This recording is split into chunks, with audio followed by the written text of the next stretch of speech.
Si ton souhait est de renforcer ton autodiscipline, il vaut la peine d'écouter les enseignements de Marc Aurèle, empereur de Rome de l'an 161 à 180 après Jésus-Christ. Marc Aurèle est reconnu comme le dernier des 5 bons empereurs. Durant son règne, il prit le temps d'écrire une série de réflexions personnelles, connues aujourd'hui sous le nom de Pensées pour moi-même.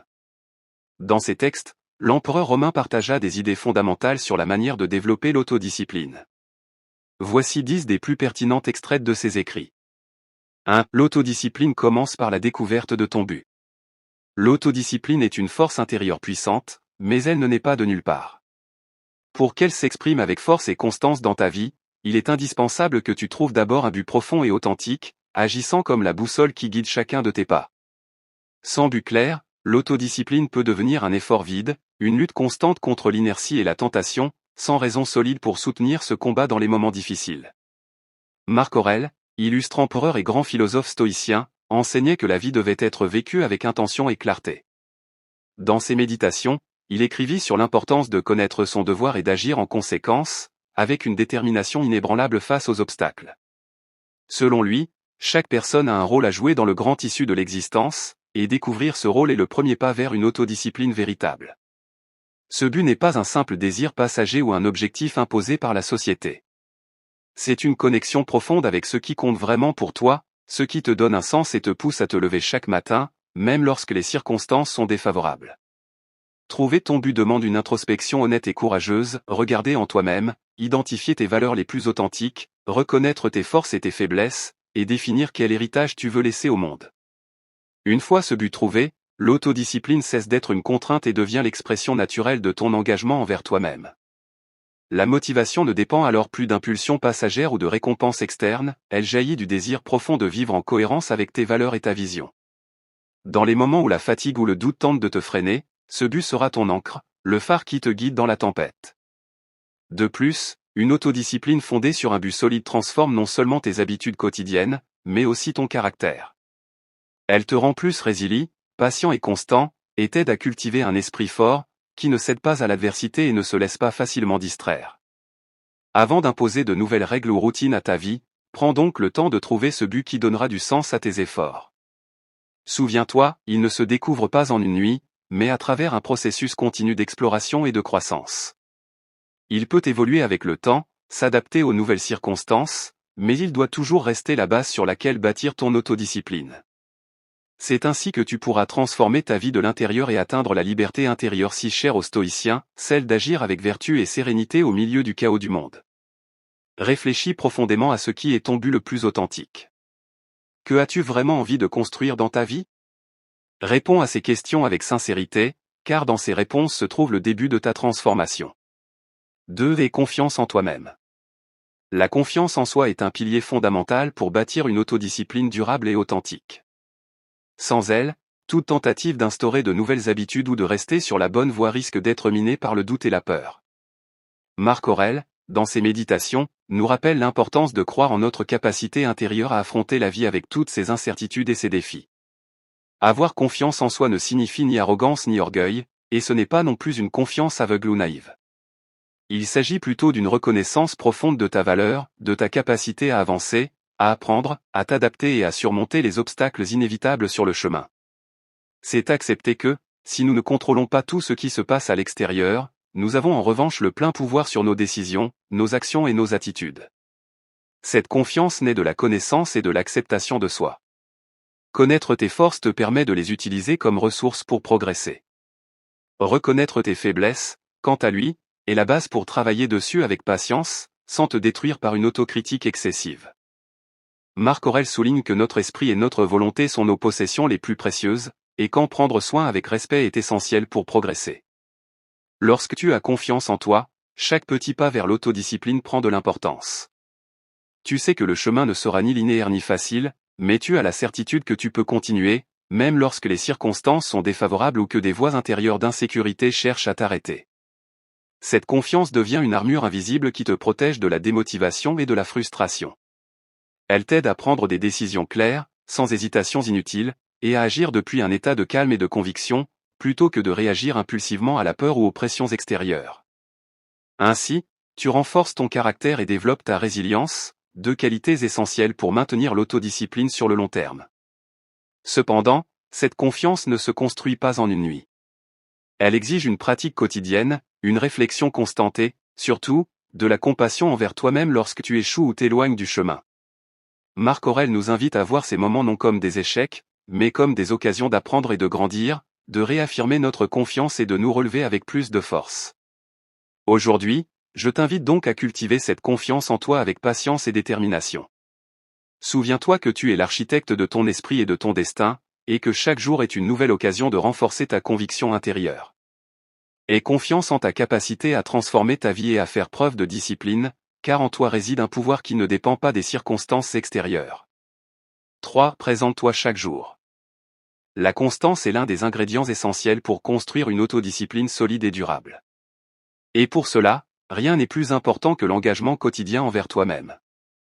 Se présenter chaque jour n'est pas qu'une formule, c'est une invitation à être responsable, à te confronter à tes objectifs et à poser des actions concrètes, quelles que soient les circonstances. Marc Aurèle, dans ses méditations, nous rappelle que la vie est faite de moments qui, s'ils sont perdus, ne reviendront jamais. Chaque journée est une occasion unique de progresser vers la meilleure version de toi-même.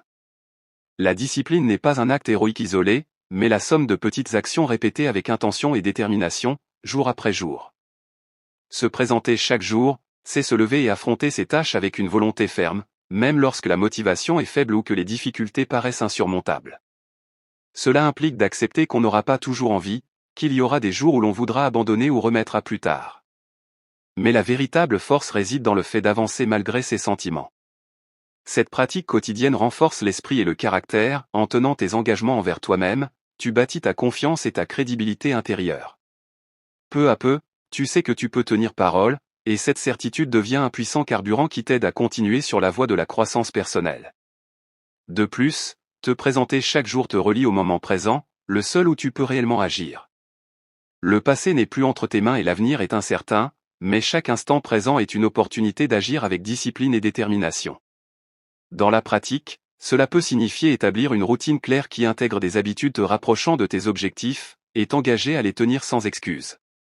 Cela peut être aussi simple que quelques minutes de méditation, d'exercice, d'étude ou de travail sur tes projets. L'important est que chaque jour tu confirmes ton engagement et réaffirmisses ta volonté de transformer ta vie. Souviens-toi, la discipline quotidienne ne consiste pas à être parfait, mais à rester constant. Il y aura de bons et de mauvais jours, mais la clé est de ne pas perdre de vue ton but et de toujours te présenter avec l'intention d'avancer. C'est l'un des secrets les mieux gardés du stoïcisme, la somme de petits efforts constants produit des changements profonds et durables. 4. Pratique l'adversité volontaire. L'un des moyens les plus efficaces de renforcer l'autodiscipline est d'apprendre à affronter l'adversité de manière consciente et volontaire. Cela peut sembler paradoxal, mais la pratique délibérée de petites difficultés. Les inconforts connus sous le nom d'adversité volontaire constituent un principe central du stoïcisme, que Marc Aurèle appliqua dans sa propre vie et nous invite à adopter.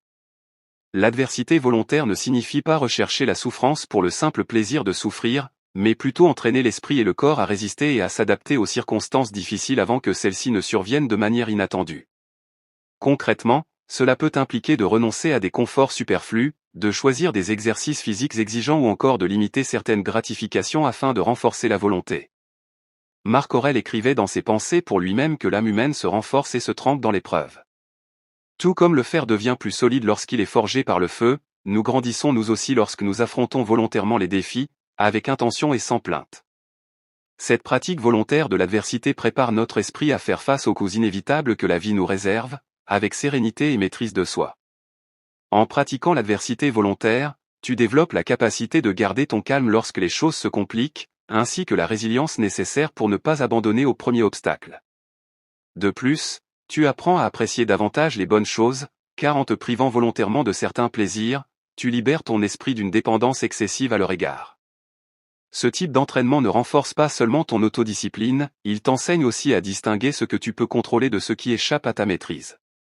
En affrontant volontairement des difficultés, tu reconnais que la souffrance ne réside pas dans les faits extérieurs, mais dans l'interprétation que tu en fais une idée fondamentale de la philosophie stoïcienne.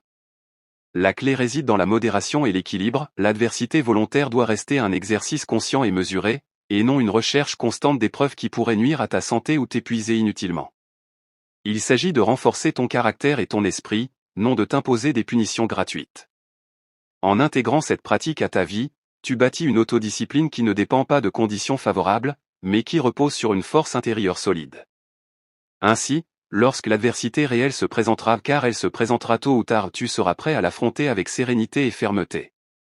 Si cet enseignement résonne en toi et que tu souhaites explorer davantage comment la méthode stoïcienne peut transformer ta discipline et ta vie, je t'invite à aimer cette vidéo et à t'abonner à la chaîne Alma Estoica. Ensemble, nous continuerons à cultiver la force et la sagesse. Numéro 5. Pratique la dichotomie du contrôle. Comprendre la dichotomie du contrôle est l'un des enseignements les plus puissants et libérateurs que le stoïcisme nous offre pour cultiver l'autodiscipline. Marc Aurèle, dans ses réflexions, nous invite à discerner clairement quels aspects de notre vie dépendent de nous et lesquels échappent à notre portée, afin de concentrer notre énergie uniquement sur ce que nous pouvons contrôler. Cette distinction peut sembler simple en théorie, mais en pratique, elle représente un défi constant. Bien souvent, nous nous épuisons à nous inquiéter des résultats, des opinions d'autrui ou d'événements extérieurs qui, en réalité, échappent à notre pouvoir. Pratiquer la dichotomie du contrôle, c'est entraîner son esprit à lâcher prise sur ses préoccupations improductives, pour concentrer toute notre attention et nos efforts sur les actions, les décisions et les attitudes que nous pouvons réellement maîtriser. Lorsque tu adoptes cette perspective, ta discipline personnelle se renforce, car tu n'es plus conditionné par des facteurs externes qui pourraient saboter ta motivation. Au lieu d'attendre des résultats immédiats ou de dépendre de circonstances favorables, tu te concentres sur ce qu'il faut faire, agir avec intégrité et persévérance, en sachant que ce sont là les véritables éléments qui sont sous ton contrôle. Marc Aurèle nous rappelle que la vertu réside dans l'intention et dans l'effort, et non dans les fruits qu'ils produisent. C'est pourquoi la véritable autodiscipline naît de l'acceptation que le contrôle absolu n'existe pas, mais que nous avons toujours la capacité de décider comment nous réagissons à chaque situation. Cette acceptation libère l'esprit du stress inutile et le prépare à affronter les défis avec sérénité. Pratiquer cet enseignement exige de l'auto-observation et de l'honnêteté. Lorsque tu es confronté à une difficulté ou à une inquiétude, arrête-toi et demande-toi. Est-ce que cela dépend de moi? Puis-je influencer la situation d'une quelconque manière? Si la réponse est non, alors ton énergie doit aller vers l'acceptation et la tranquillité. Si la réponse est oui, concentre-toi sur l'action, sans distraction ni doute. De plus, cette pratique t'aide à être plus compatissant envers toi-même, car tu comprends que tu n'es pas responsable de tout, et qu'il est sain de lâcher prise sur ce que tu ne peux pas changer. Ainsi, tu évites la frustration et l'épuisement qui naissent de la tentative de contrôler l'incontrôlable. Intégrer la dichotomie du contrôle dans ta vie quotidienne est un exercice de discipline mentale et émotionnelle. Au fil du temps, tu constateras que ta paix intérieure se renforce et que ta capacité à maintenir tes habitudes et tes engagements devient plus solide et plus résistante. Si ce concept t'inspire à progresser sur ton chemin de transformation personnelle, pense à soutenir la chaîne Alma Estoica avec un j'aime et une inscription. Cela nous permettra de continuer à partager des enseignements profonds pour ta croissance. 6. Ne te pose jamais en victime. S'il y a une pratique stoïcienne qui peut transformer radicalement ta relation avec la discipline et avec la vie elle-même, c'est celle-ci, ne te pose jamais en victime. Cette idée peut sembler dure au premier abord, mais c'est l'un des enseignements les plus puissants que Marc Aurèle et les stoïciens nous ont transmis. Car lorsque tu cesses de te voir comme une victime, tu reprends le pouvoir sur ta propre existence. Se poser en victime est un piège mental. Il est facile de tomber dans la narration du « pauvre de moi », du « pourquoi moi », du « personne ne me comprend », surtout quand les choses ne se passent pas comme prévu ou que tu fais face à des injustices. Mais, selon la perspective stoïcienne, cette attitude revient à abandonner ton pouvoir intérieur. Marc Aurèle a écrit que ce ne sont pas les faits qui nous troublent, mais le jugement que nous portons sur eux. Lorsque tu adoptes le rôle de victime, tu cèdes ta capacité d'interpréter et de répondre avec sagesse. Le victimisme est confortable, car il place la responsabilité à l'extérieur. Si c'est la faute du monde, des autres, du système ou du destin, alors tu n'as rien à faire, si ce n'est te plaindre ou attendre que les circonstances changent. Les stoïciens, eux, nous enseignent l'inverse, la véritable liberté réside dans le fait d'assumer la responsabilité, même lorsqu'il semble que nous ne l'avons pas. Car toujours, dans chaque situation, tu as le contrôle sur quelque chose d'essentiel, ton attitude. Et c'est précisément cette attitude courageuse, ferme, maîtrisée qui construit ton autodiscipline. Lorsque tu choisis consciemment de ne pas tomber dans le rôle de victime, tu renforces ta volonté. Tu te dis à toi-même, je ne contrôle pas tout ce qui arrive, mais je contrôle la manière dont j'agis face à ce qui arrive. C'est là une déclaration de puissance personnelle. C'est la base qui te permet de te relever encore et encore, même si le monde t'incite à abandonner. Les stoïciens ne niaient ni la douleur ni l'injustice. Ils savaient que la vie est pleine de pertes, de trahisons, de maladies, de difficultés économiques et de tragédies personnelles. Mais ils savaient aussi que, face à tout cela, l'être humain peut rester ferme, tel un rocher face aux vagues. Marc Aurèle écrivait que l'univers change et que la vie est opinion. Par là, il voulait dire que ce qui t'arrive compte moins que ce que tu décides de penser et de faire à ce sujet. Refuser de se poser en victime implique également une maturité émotionnelle. Cela signifie cesser de chercher des coupables et commencer à chercher des solutions. Cela signifie ne pas attendre que les autres viennent te sauver, mais devenir ton propre sauveur. Cela signifie être si radicalement honnête avec toi-même que, même au cœur de la douleur ou de la difficulté, tu puisses te demander: que puis-je apprendre de cela? Quelle partie de cette situation me montre quelque chose que je dois transformer en moi? Peut-être que le plus important, c'est qu'en abandonnant le rôle de victime, tu deviens un exemple pour les autres.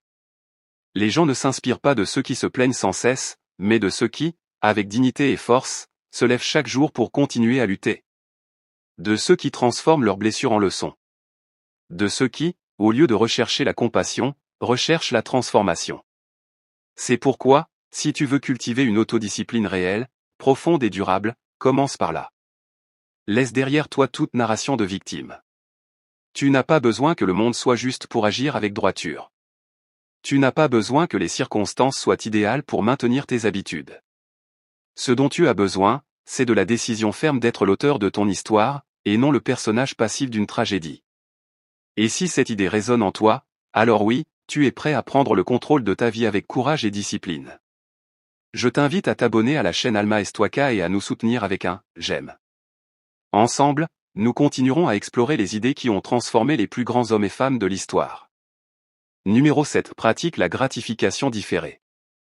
L'une des clés les plus puissantes pour construire l'autodiscipline et forger un caractère inébranlable, c'est de développer la capacité à différer la gratification.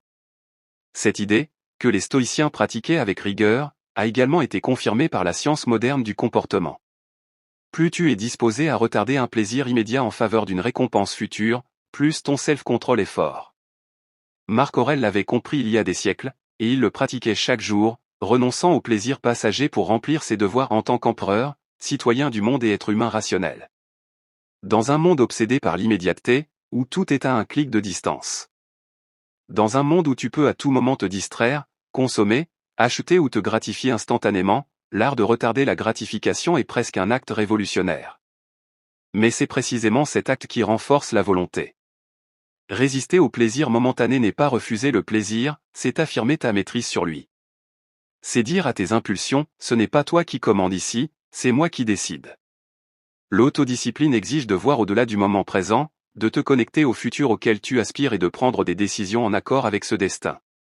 Cela signifie sacrifier ce que tu veux maintenant pour ce que tu désires plus profondément. Cela veut dire, par exemple, choisir d'étudier même si tu es fatigué, t'entraîner même si tu es épuisé, manger sainement même si la tentation de l'excès t'appelle, économiser même si l'on t'invite à dépenser inutilement, méditer même si tu préfères te distraire. Chacune de ces décisions est une pierre ajoutée à la construction de ton caractère stoïcien. Marc Aurèle, dans ses pensées, rappelle que nous ne sommes pas dans ce monde pour le plaisir, mais pour la vertu. Non pas pour fuir l'effort, mais pour l'embrasser comme un chemin vers l'excellence. Chaque fois que tu choisis l'effort plutôt que le confort, tu entraînes ton âme à résister aux tempêtes de la vie. Tu trempes ton esprit comme le forgeron trempe le fer dans le feu. Et il ne s'agit pas de mener une vie austère ou triste. Il s'agit de comprendre que le vrai plaisir, celui qui dure, naît du devoir accompli, du progrès constant et de l'effort conscient. Le plaisir immédiat, souvent, laisse un vide, tu manges trop, puis tu ressens de la culpabilité, tu procrastines, puis tu te frustres, tu cèdes à tes impulsions et tu t'affaiblis. À l'inverse, lorsque tu retardes la gratification, lorsque tu choisis la voie difficile par décision consciente, ton estime de toi augmente, ton esprit s'éclaircit et ton âme se renforce. Pratiquer le report de gratification, c'est construire une relation mature avec tes propres désirs. C'est leur dire, je sais que tu es là, mais je ne te laisserai pas me contrôler. C'est observer le désir avec calme, le reconnaître sans le nier, puis décider avec raison et non dans l'urgence. Cette pratique, répétée encore et encore, transforme ta vie. Avec le temps, il se passe quelque chose d'étrange, ce qui te semblait difficile devient naturel. Ton corps s'adapte, ta volonté se renforce. Ce qui paraissait sacrifice devient satisfaction. Tu découvres qu'il y a un plaisir profond à tenir parole, à rester ferme, à ne pas céder à chaque impulsion. Tu comprends que le vrai pouvoir est la maîtrise de soi. Alors, si tu veux vivre avec autodiscipline, si tu veux bâtir une vie fondée sur des principes et non sur des caprices, commence dès aujourd'hui à pratiquer l'art de retarder la gratification. Observe tes choix quotidiens et demande-toi, est-ce que cela m'approche ou m'éloigne de mon but? Suis-je en train de choisir ce qui me convient à long terme, ou ce qui me plaît seulement sur l'instant? Et si ce message a trouvé un écho en toi, si tu es décidé à entraîner ta volonté dans la sagesse des grands stoïciens, n'oublie pas de nous soutenir avec un « j'aime » et de t'abonner à la chaîne Alma Estoica. Ton chemin vers une vie disciplinée et pleine de sens ne fait que commencer. Numéro 8. Ignore les détracteurs. Sur le chemin d'une vie disciplinée et guidée par des principes, tu rencontreras inévitablement des voix extérieures qui tenteront de te détourner. Sarcasme, critiques destructrices, moqueries déguisées en conseils, ou encore silence lourd de jugement. Être discipliné, avoir des objectifs clairs et agir avec constance peut déranger ceux qui ont choisi de vivre sans direction. Cela finit toujours par avoir un effet, tôt ou tard, tu deviendras la cible des opinions des autres. C'est là qu'entre en jeu cette puissante leçon stoïcienne.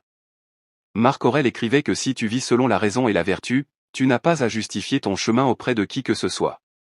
L'opinion des autres ne peut atteindre ton essence, à moins que tu ne lui en donnes la permission. Le problème ne vient pas de ce que les autres disent de toi, mais du moment où tu commences à croire leurs paroles, où tu abandonnes ta route pour plaire à quelqu'un qui ne marche même pas dans la même direction que toi. Les détracteurs existeront toujours. Certains seront évidents, d'autres se cacheront derrière un sourire. Certains critiqueront ouvertement ta discipline personnelle, car elle leur rappelle ce qu'ils n'ont pas réussi à accomplir. D'autres le feront avec subtilité, en te demandant pourquoi tu fais tant d'efforts, ou en te disant de te détendre, de ne pas prendre les choses si au sérieux. Mais en réalité, chacune de ces voies est une épreuve, une occasion de te réaffirmer dans ton chemin et de prouver que ta valeur ne dépend pas de l'approbation extérieure. Le stoïcien ne se laisse pas guider par les éloges, et il ne s'arrête pas à cause des critiques. Il agit selon ses principes. Il sait que le jugement des autres est volatile, fragile, conditionné par des émotions, des insécurités ou des intérêts qui ne lui appartiennent pas. C'est pourquoi il ne se laisse pas piéger, et ne gaspille pas son énergie à se défendre contre ce qui n'a pas besoin de défense. Comme le lion qui ne répond pas aux aboiements du chien, le sage reste calme, centré sur son but. Ignorer les détracteurs ne signifie pas être arrogant ou insensible. Cela signifie reconnaître que ton temps, ton attention et ton énergie sont des ressources sacrées. Elles ne peuvent pas être mises au service de chaque opinion qui croise ton chemin. Cela signifie avoir la clarté de savoir qui tu es, où tu vas, et ce que tu es prêt à tolérer sur ta route. La clarté devient un bouclier. Car lorsque tu as des objectifs clairs et des principes solides, les critiques rebondissent, perdent leur force et se transforment en simple bruit de fond. Tu continues à avancer pendant que les autres restent à parler. Cela demande toutefois un entraînement. Ce n'est pas facile au début. Nous sommes tous, à des degrés divers, affectés par ce que les autres pensent de nous. Mais le stoïcisme t'invite à dépasser ce besoin d'approbation, à te rappeler que ta valeur ne réside pas dans ce que les autres disent, mais dans ce que tu fais, penses et décides.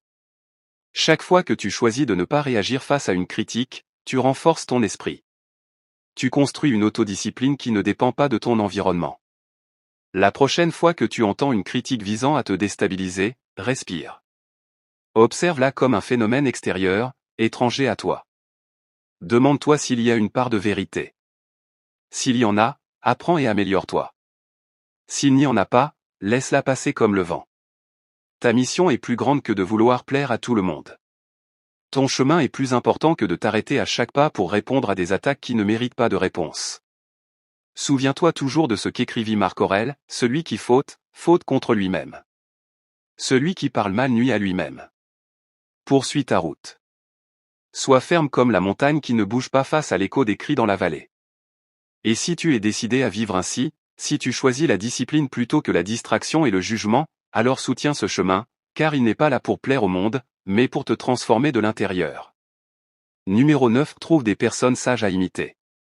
L'un des raccourcis les plus puissants vers l'autodiscipline ne consiste pas à tout découvrir par toi-même, mais à observer ceux qui ont déjà parcouru la route. Marc Aurèle, bien qu'empereur, ne s'est jamais considéré supérieur aux autres. Au contraire, il commença ses méditations en remerciant ceux de qui il avait appris. Il énuméra les vertus qu'il avait vues chez d'autres, la patience de son mentor, la tempérance de son père, l'humilité de son maître. Il savait que la sagesse ne naît pas dans l'isolement, mais dans le contact avec ceux qui nous inspirent à devenir meilleurs. Aujourd'hui, dans ce monde bruyant et chaotique, rempli de faux modèles et de célébrités creuses, cette leçon stoïcienne devient urgente, trouve des personnes sages à imiter. Des personnes qui non seulement parlent bien, mais vivent bien. Qui ne se vantent pas de leur succès, mais incarnent la vertu en silence. Des gens qui choisissent la discipline, non par nécessité, mais par conviction. La révision quotidienne n'est pas une liste de fautes, mais une carte qui te montre où tu es et vers où tu vas. C'est un dialogue intime entre toi et ta conscience. Une conversation qui, si elle devient régulière, renforcera ton caractère comme rien d'autre ne le pourrait. Alors ce soir, quand tout sera calme, quand la journée sera terminée, fais une pause. Pose-toi doucement cette question. Ai-je vécu aujourd'hui comme la personne que je veux devenir? Ai-je agi en véritable disciple de la discipline et de la vertu? Ou ai-je laissé mes impulsions prendre le dessus? Fais-le chaque jour, sans exception. Même quand tu n'en as pas envie. Car cette constance silencieuse deviendra, avec le temps, le pilier le plus solide de ta transformation. Si ce message résonne en toi, si tu es engagé à examiner ta vie avec honnêteté et rigueur, je t'invite à soutenir ce projet. Like cette vidéo, abonne-toi à Voix du Stoïcisme, et poursuis ce chemin vers une vie plus ferme, plus consciente, plus stoïcienne. Numéro 11. Apprends à te gouverner en privé. S'il existe une leçon stoïcienne qui se murmure plus qu'elle ne se proclame, c'est bien celle-ci, la véritable autodiscipline ne se manifeste pas devant le monde, mais dans la solitude, là où personne ne te regarde. C'est là que ton caractère se révèle. Lorsque les applaudissements cessent, qu'il n'y a plus de regards extérieurs, plus de reconnaissance à chercher. Quand il ne reste que toi, face à toi-même. Marc Aurèle l'avait compris. Il savait que gouverner un empire était facile en comparaison du fait de se gouverner soi-même. À quoi bon être admiré par le monde si, intérieurement, tu es fragmenté? Que vaut le pouvoir si tu n'es pas capable de résister à un simple élan impulsif? Quel genre de victoire est celle qui brille en public mais s'effondre dans le secret? L'autodiscipline ne se résume pas à te lever tôt, à remplir tes obligations ou à adopter des habitudes saines. Elle consiste à faire preuve d'intégrité dans l'intimité. À ne pas céder à tes zones d'ombre quand personne ne te regarde. À rester droit lorsque la seule voix qui te juge est la tienne. Il y aura des moments où tu pourrais tricher. Où tu pourrais céder au confort, éviter l'effort, mentir, procrastiner, tromper ou te trouver des excuses. Et personne ne le saurait. Personne ne te blâmerait. C'est précisément là que le stoïcien se distingue des autres. Car pour lui, le seul regard qui compte est celui de sa conscience. Et à celle-ci, il est impossible de mentir. Tu peux rester ferme quand l'impulsion surgit. Tu peux résister à cette plainte silencieuse, à cette envie de tout abandonner, à cette faim de gratification immédiate. Tu peux continuer à forger ton caractère, sans témoin, sans récompense, sans bruit. Voilà ce qu'est la forme la plus pure de l'autodiscipline. Sois honnête avec toi-même. Es-tu la même personne en privé qu'en public? Respectes-tu les mêmes principes quand il n'y a aucune conséquence visible? Ou bien ta morale dépend-elle du regard des autres? Ces questions peuvent déranger. Mais c'est précisément en elles que réside le pouvoir de transformer radicalement ta vie. Les stoïciens croyaient que l'âme devait être en paix avec elle-même. Que le sage devait pouvoir passer du temps seul sans être hanté par ses propres contradictions. Que les jours non jugés par les autres, mais évalués par toi-même avec une franchise absolue, sont le véritable terrain d'entraînement à la vertu. Et voici ce qu'il y a de plus important à retenir, tu n'as pas besoin d'être parfait. Tu as seulement besoin d'être honnête. Cohérent. Discipliné. Avec toi-même. Surtout quand il n'y a personne à qui rendre de compte. Parce que lorsque tu peux te regarder dans le miroir sans baisser les yeux, lorsque tu peux te souvenir de ta journée sans remords ni masque, alors commence la véritable liberté. Fais-en une habitude. Entraîne-toi en privé. Exige-toi plus encore dans le silence. Que ta chambre, ton bureau, ton esprit deviennent des temples de discipline invisible. Et quand tu sortiras dans le monde, tu n'auras pas besoin de crier ta force. Elle se percevra dans ton regard. Dans ta présence. Dans le calme avec lequel tu te tiens, même au cœur de la tempête. Apprendre à te gouverner en privé n'est pas à la portée de tout le monde. Mais toi, qui es ici, en train d'écouter ces mots, tu sais que tu es né pour quelque chose de plus grand. Pour vivre avec un but. Pour te le prouver à toi-même sans témoin que tu es capable de te maîtriser jour après jour, pensée après pensée, impulsion après impulsion. Et si cela résonne en toi, gentil, si tu es prêt à vivre avec cette profondeur, alors abonne-toi à Alma Estoica. Partage ce message avec quelqu'un qui est aussi sur ce chemin. Et laisse en commentaire la phrase qui te rappellera cela chaque soir. Ma véritable force se forge quand personne ne me voit. Numéro 12. L'excellence est une pratique quotidienne, pas un acte occasionnel. L'une des leçons les plus transformatrices du stoïcisme est celle-ci. Tu ne deviens pas une personne disciplinée grâce à ce que tu fais de temps en temps, mais grâce à ce que tu choisis de pratiquer chaque jour, surtout lorsque tu n'en as pas envie. Ce ne sont pas les grands gestes qui forgent ton caractère. C'est la répétition silencieuse de petites décisions bien faites. Épictète disait. Si tu veux progresser, contente-toi que les autres te prennent pour un idiot en surface. Ne cherche pas leur approbation, cherche ton entraînement intérieur. Et c'est là quelque chose que beaucoup ne veulent pas entendre, la véritable autodiscipline n'est pas glamour. Elle n'est pas excitante. Ce n'est pas un acte héroïque ponctuel. C'est la pratique de l'excellence. Encore et encore. Dans ces petits moments qui paraissent insignifiants. Chaque fois que tu choisis de ne pas remettre à plus tard. Chaque fois que tu décides de ne pas céder à l'impulsion. Chaque fois que tu répètes une action juste, même si elle te semble ennuyeuse. Tu es en train de sculpter ton âme. Tu renforces ton identité. Car tu n'es pas ce que tu dis vouloir faire. Tu es ce que tu fais, encore et encore. Même quand personne n'attend rien de toi. Marc Aurèle le savait bien. Sa vie n'a pas été facile. Elle n'a pas été confortable. Il a dû mener des guerres, à l'extérieur comme à l'intérieur. Et pourtant, chaque matin, il revenait à ses principes. Il revenait à sa pratique. Il écrivait.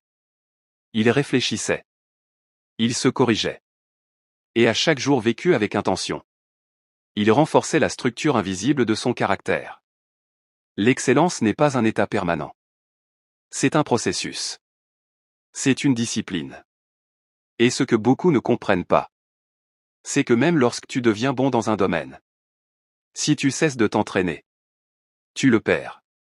Le guerrier qui ne s'entraîne plus se rouille. Le sage qui arrête d'étudier s'éteint. Le discipliné qui cesse de s'exiger retourne à son ancien moi. Alors, ne cherche pas un résultat spectaculaire. Cherche le rythme, la constance, la maîtrise du quotidien. L'excellence stoïcienne n'est pas pour ceux qui veulent des récompenses immédiates. Elle est pour ceux qui sont prêts à répéter avec dignité ce qui est juste. Même si personne ne les applaudit. Entraîne ton esprit à aimer le processus. Trouve de la beauté dans l'effort répété. Fais de chaque jour une occasion de te renforcer. Non par obligation, mais par respect de toi-même. Et un jour, en regardant en arrière. Après des semaines, des mois, des années. Tu découvriras que tu n'es plus la même personne. Non pas parce qu'un jour tu as accompli quelque chose d'extraordinaire. Mais parce que tu n'as jamais cessé de pratiquer l'essentiel. Voilà ce qu'est la philosophie stoïcienne mise en action. N'attends pas d'être motivé. Ne cherche pas une inspiration éternelle. Reviens simplement, chaque jour. À toi. À ton but. À ton chemin. À ta pratique. Et si tu es prêt à faire ce choix, à faire de l'autodiscipline un mode de vie plutôt qu'un effort passager, alors, tu es au bon endroit. Abonne-toi. Partage cette vidéo avec quelqu'un qui, lui aussi, est fatigué de remettre à plus tard sa transformation. Et écris dans les commentaires une phrase qui t'ancrera dans ce principe. Par exemple, aujourd'hui, je reviens à ma pratique. Aujourd'hui, je m'entraîne dans l'excellence. Car au fond, ce dont tu as besoin, ce n'est pas de plus de force. C'est de plus de constance. Et cela, mon ami, est entièrement entre tes mains. Conclusion. L'autodiscipline n'est pas une destination. C'est un chemin quotidien. Et après avoir exploré ces 10 enseignements stoïciens, une vérité s'impose clairement. L'autodiscipline n'est pas quelque chose que tu obtiens. C'est quelque chose que tu choisis. Encore. Et encore. L'autodiscipline n'est pas une compétence que l'on acquiert une fois pour toutes et que l'on conserve éternellement. C'est un effort constant, une décision que tu dois renouveler chaque jour. Marc Aurèle n'est pas devenu un homme discipliné par hasard. Il y est parvenu parce que, bien qu'étant l'homme le plus puissant de son époque, il a osé se remettre en question, se corriger, et s'imposer à lui-même un niveau d'exigence plus élevé, même lorsque personne ne le regardait. Et c'est exactement ce que l'on attend de toi aujourd'hui. Pas la perfection. Pas la rigidité. Mais un engagement sincère envers ta meilleure version. Car être discipliné, ce n'est pas vouloir tout contrôler autour de soi. Mais savoir se maîtriser soi-même quand le chaos surgit. Ce n'est pas t'imposer une vie froide ou sévère. C'est vivre avec direction, avec clarté, avec un but. L'autodiscipline est la porte vers la véritable liberté. La liberté de ne plus être esclave de tes impulsions. De tes excuses. Ou du confort facile. Chaque pratique évoquée ici. Trouver ton but. Te présenter chaque jour. T'exercer à l'adversité volontaire. Revoir honnêtement ta journée. Ce ne sont pas des règles vides. Ce sont des outils puissants pour sculpter ton caractère, jour après jour. Comme un sculpteur patient qui taille le marbre. Jusqu'à révéler la forme cachée à l'intérieur. Alors, n'attends pas le moment parfait. N'attends pas de te sentir prêt. Ne cherche pas une motivation éternelle. Fais ce que tu as à faire. Même quand tu n'en as pas envie. C'est ça, la discipline. C'est cela qui distingue le sage du médiocre. C'est ce que Marc Aurèle a pratiqué. Jusqu'à son dernier souffle. Et toi qui écoutes ces paroles. Tu peux le faire aussi. Tu peux commencer aujourd'hui. Avec des pas petits mais solides. Avec un courage silencieux. Avec une détermination intérieure. Le monde n'a pas besoin de plus de gens qui essaient. Il a besoin de gens qui se lèvent. Qui passent à l'action. Qui vivent avec fermeté stoïcienne. Si ce message a résonné en toi. Si une idée a allumé quelque chose en ton cœur. Je t'invite à ne pas laisser cette étincelle s'éteindre. Partage cette vidéo avec quelqu'un qui a besoin de l'entendre. Laisse un like. Abonne-toi. Et si tu es vraiment engagé, déclare dans les commentaires un acte d'autodiscipline que tu commenceras dès aujourd'hui. Pas pour que les autres le voient, mais pour que toi-même tu le proclames. Car transformer ta vie ne commence pas demain. Cela commence maintenant. Dans ce moment. Dans cette décision. Et alors que tu entames ton chemin de transformation personnelle. N'oublie pas de t'abonner à cette chaîne. Pour continuer à recevoir du contenu qui t'aidera à grandir. Dans la prochaine vidéo, nous irons encore plus loin. Avec des outils pratiques et des conseils puissants. Pour avancer dans ton processus de renouveau. Et d'évolution personnelle. Ne la manque pas. Abonne-toi et active la cloche. Pour ne rater aucune étape sur ton chemin vers la grandeur. On se retrouve dans la prochaine vidéo.